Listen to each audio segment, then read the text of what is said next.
Thank you so much for joining me today on Coffee With. I'm back at the Big Blue House on Cherry Street with Cindy Thrana. And I'm gonna put my mask back on. I hope y'all can hear me okay. And we are here today to you have some progress to show We us. do have some progress, And yes. so we thought we would start in this room, and then we're just going to do a few episodes today and just show you some of the... I know to you it doesn't look like much has happened, but I haven't been here in months, and it looks lovely. Yeah, So it's getting there slowly. Yeah. It's little baby steps, tell us about this room. You have beautiful draperies. It's been painted. There, I see a lot of changes, Cindy. Yeah. So this room was difficult because the floor was very compromised by water. So we laid an entire new floor in here, white oak, and then the ceiling had to be completely redone because the ceiling had collapsed from water in several places.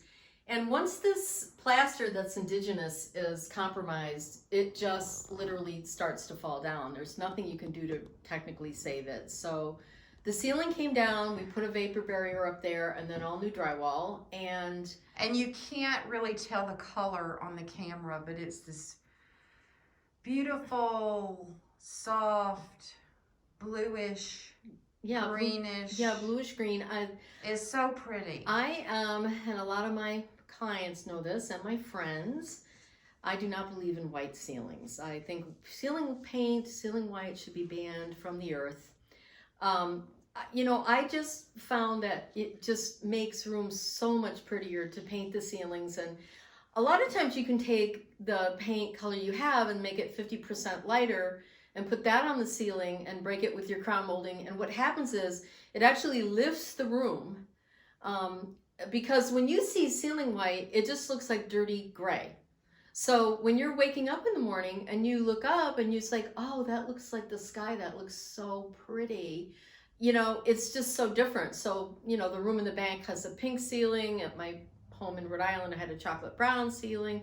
I don't like ceiling white, so I just paint the ceilings. And this room has had the new bed, they call it bed molding. That's the type of molding they used in this house. That's the crown. And then the next molding you see down is the picture rail molding, which you can actually put a hook on and chains to hang your art, because you did not put nails into the wall, because this plaster would literally just break apart. It's almost like a cement type of product. You could put a nail in it, I suppose, if you used a masonry drill bit, like a small one, and gave yourself a pilot hole. But typically, all of these rooms, because I know that from several rooms that still have the picture rail, had it. So that all got put back. And then we, one by one, took all the doors off and cleaned all the hardware in vinegar. And vinegar is amazing, just cleaning vinegar. And it's very rare. These doorknobs and everything in this house were this copper color, which is kind of an homage to the arts and crafts, really. And it's really unusual. It would typically be brass. Some of the rooms in this house have nickel, but by and large, like all the hallways and everything have this copper color. And the strange thing is then they would introduce and I don't think this is original, but they would introduce this one oddball here. The thing with these doors is the door on the other side of this room originally was a pocket door. And we figured that out when we took all these doors down, and it had a groove, and then I could see from inside the tub access that's where the pocket slid. So there's been some alterations over the years to this house, and but it was really, really nice. I mean, this room, as you can tell, gets bright sun, and it was really nice to finally put some draperies up and just see what could be a finished product. Yeah, I want to show these draperies. They're so pretty.